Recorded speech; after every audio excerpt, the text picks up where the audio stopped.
자, 오늘 말씀은 마가복음 11장 27절부터 12장 12절까지 말씀입니다. 함께 읽습니다. 그들이 다시 예루살렘에 들어가니라. 예수께서 성전에서 거니실 때 대제사장들과 서기관들과 장로들이 나와 무슨 권위로 이런 일을 하느냐? 누가 이런 일할 권위를 주었느냐? 예수께서 이르시되 나도 한 말을 너희에게 물으리니 대답하라. 그리하면 나도 무슨 권위로 이런 일을 하는지 이르리라. 요한의 세례가 하늘로부터냐 사람으로부터냐? 내게 대답하라. 그들이 서로 의논하여 이르되 만일 하늘로부터라 하면 어찌하여 그를 믿지 아니하였느냐 할 것이니 그러면 사람으로부터라 할까? 하였으나 모든 사람이 요한을 참 선지자로 여기므로 그들이 백성을 두려워하는지라. 이에 예수께 대답하여 이르되 우리가 알지 못하노라. 나도 무슨 권위로 이런 일을 하는지 너희에게 이르지 아니하리라.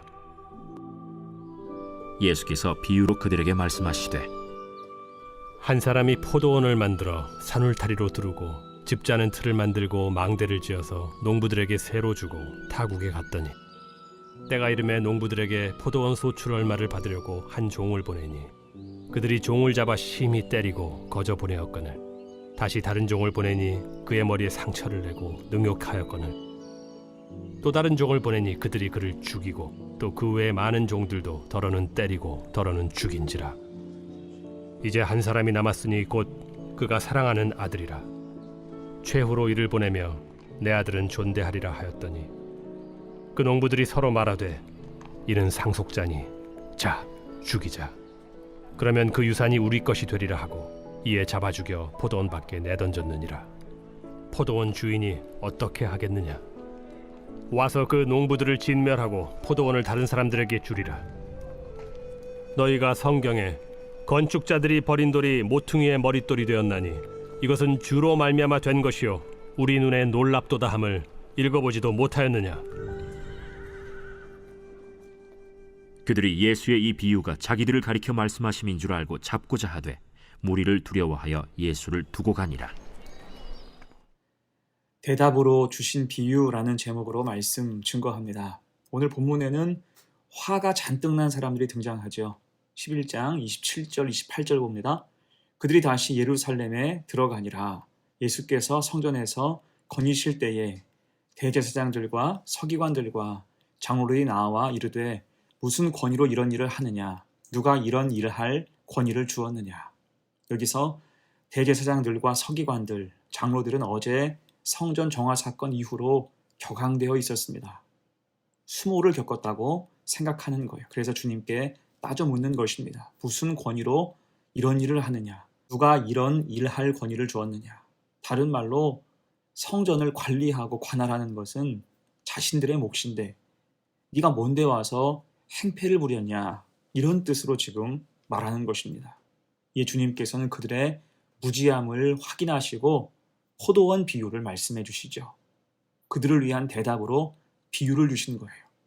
아주 쉬운 소재와 언어로 하나님의 창조로부터 현재까지 그 안타까운 모든 상황을 일목요연하게 정리하신 것입니다. 그럼 그들에게 왜 이 말씀을 주셨을까? 의미가 무엇일까? 두 가지로 생각을 해봅니다. 첫 번째, 본문을 기억하라는 거예요. 12장 1절 봅니다. 예수께서 비유로 그들에게 말씀하시되 한 사람이 포도원을 만들어 산 울타리로 두르고 집 짜는 틀을 만들고 망대를 지어서 농부들에게 새로 주고 타국에 갔더니 한 사람이 포도원을 만들었대요. 여기서 한 사람은 하나님이시겠지요. 포도원은 이스라엘입니다. 하나님의 창조를 의미해요. 그리고 다시 1절 중반에서 산 울타리를 두르고 집 짜는 틀을 만들고 망대를 지어서라고 말씀하죠. 하나님이 모든 것을 채워주셨다는 거예요. 이스라엘을 만드시고 율법을 만드시고 성전을 주시고 삶의 터전을 허락하셨다는 겁니다. 이어서 1절 하반절에서 농부들에게 새로 주고 타국에 갔더니 주인이 그 포도원을 농부들에게 빌려줬다는 거예요. 여기에서 농부는 크게는 이스라엘 민족, 작게는 지금 이 말씀의 대상인 제사장, 서기관, 장로들을 뜻합니다. 그러니까 하나님이 이스라엘 만들고 거룩한 제사장 나라로 세우시면서 그 모든 걸 이스라엘 민족에게 주셨고 특별히 레위인을 통해서 제사장을 세우시고 성전을 섬기게 하신 거예요. 택한 족속이니 거룩한 삶을 살기 원하신 겁니다. 그렇게 하나님은 그 백성이 성장하고 온전히 성숙하기를 기다리신 거예요. 그리고 이제 때가 되어서 열매를 요구하시죠. 이에 주인은 소출 얼마를 받으려고 종을 보냈습니다. 근데 농부들이 거절하는 거예요.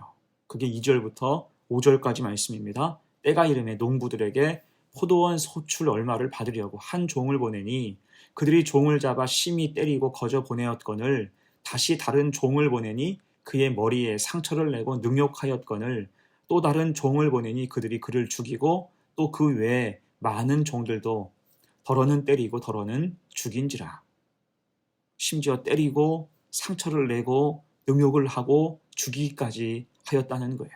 그럼 여기에서 말씀하는 주인이 보낸 종들은 누굽니까? 이것은 선지자를 의미하겠죠. 우리에게 익숙한 호세아, 아모스, 스가랴, 이사야, 예레미야 같은 사람입니다.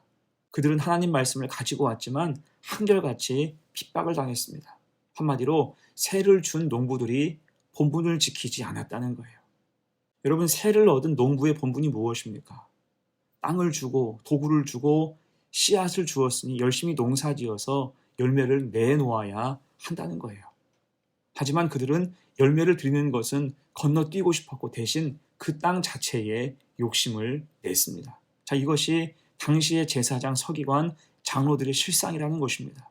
하나님이 축복하시고 기회를 주셨지만 열매는커녕 욕심만 가득했어요. 하나님이 아무리 선자를 보내시고 깨우쳐 주시려 해도 그들은 그 말을 철저히 무시했습니다. 왜요? 자기 권위에 취해서 하나님 권위를 보지 못하는 거예요. 이 모든 게 내 거다 싶은 것입니다.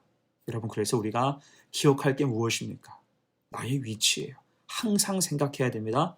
하나님 주신 사명의 자리, 하나님이 위임하신 나의 위치, 그 자리에서 항상 겸손해야 한다는 것입니다. 욕심이 커지면 본분을 잃어요. 하나님까지 잊고 살게 된다는 것입니다. 그래서 성도는 늘 깨어 있어야 돼요. 오늘 말씀을 반면 교사로 삼고 나태하지 말고 늘 겸손하고 온유하게 주님 말씀 앞에 서시기를 간절히 축원합니다. 아멘. 두 번째예요. 오늘 말씀의 교훈 두 번째, 심판이 있음을 명심해야 한다는 것입니다. 이제 포도원 비유에서 주인은 마지막 카드를 뽑죠. 자기 아들을 보냅니다. 6절 보세요. 이제 한 사람이 남았으니 곧 그가 사랑하는 아들이라. 최후로 이를 보내며 이르되 내 아들은 존대하리라 하였더니. 자, 이 아들은 누구를 상징합니까? 예수 그리스도지요. 하지만 그 농부들이 어떻게 해요? 결국은 그 아들을 죽이고 말아요. 7절 8절 말씀, 그 농부들이 서로 말하되 이는 상속자니 자 죽이자. 그러면 그 유산이 우리 것이 되리라 하고 이에 잡아 죽여 포도원 밖에 내 던졌느니라. 여러분, 사실 이 말씀은 가슴 아픈 고백이에요. 이게 모두 주님 자신의 이야기였기 때문이에요. 실제로 주님은 죄인으로 정죄를 받고 성문 밖에서 골고다 갈보리 언덕에서 십자가를 지시죠. 그러니까 지금 주님은 아픈 미래를, 자신에게 곧 닥칠 끔찍한 일들을 그 완악한 사람들을 향해서 비유로 설명하고 계신 것입니다. 그렇게라도 돌이키라고. 이게 사명이기 때문이에요. 이 사실을 말씀하시면서 끝까지 그들에게 깨달을 기회를 주시고자 한 것입니다.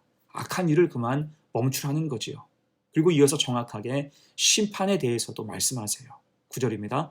포도원 주인이 어떻게 하겠느냐. 와서 그 농부들을 진멸하고 포도원을 다른 사람들에게 주리라. 아멘. 그 농부들, 주인의 종을 죽이고 그 아들을 죽인 자들, 그 악한 자들, 곧 하나님의 종을 멸시하고 하나님의 아들을 십자가에 못 박은 자들, 진멸을 피할 수 없게 된다는 거예요. 그리고 포도원은 다른 사람들에게 주리라. 축복이 넘어간다는 뜻입니다.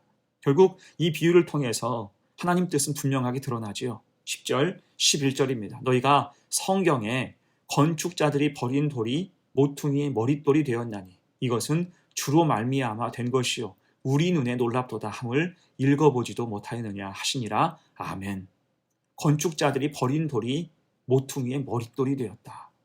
곧 그들은 지금 치명적인 실수를 하고 있다는 것입니다. 그러니까 지금 제사장, 서기관, 장로들, 바리새인의 문제가 무엇입니까? 자기들의 탐욕과 교만 때문에 머릿돌을 몰라보는 거예요.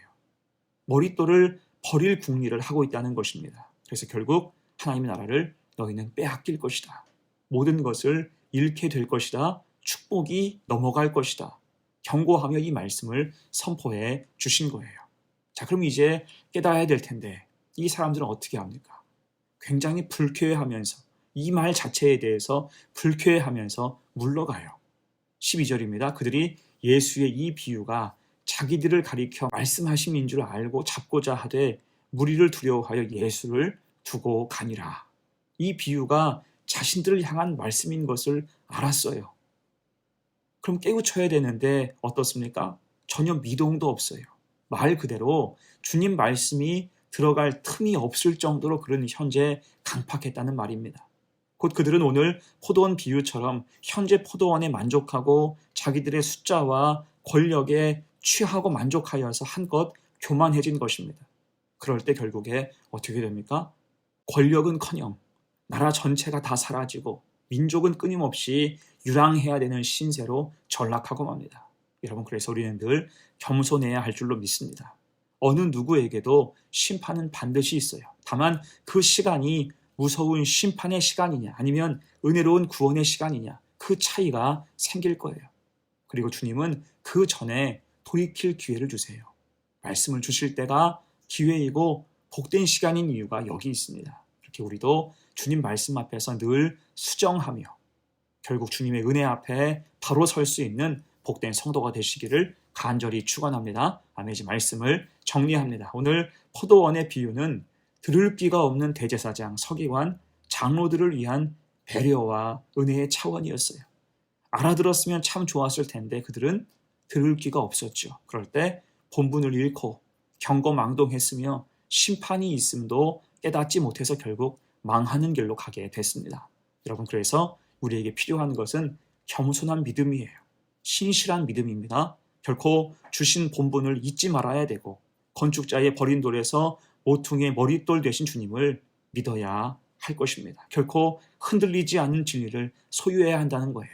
그리고 두려운 마음으로 심판을 기억하며 우리 삶을 믿음으로 정비해야 할 것입니다. 그렇게 믿음이 상식이 되어서 구원받은 성도로서 이 땅을 아름답고 복되게 살아갈 수 있는 귀한 성도가 되시기를 간절히 축원합니다. 아멘. 함께 기도합니다. 은혜로우신 주님, 겸손한 믿음과 신실한 믿음으로 살게 하옵소서. 오늘 포도원의 비유에서 농부처럼 교만하여서 본분을 잊지 않게 하옵소서.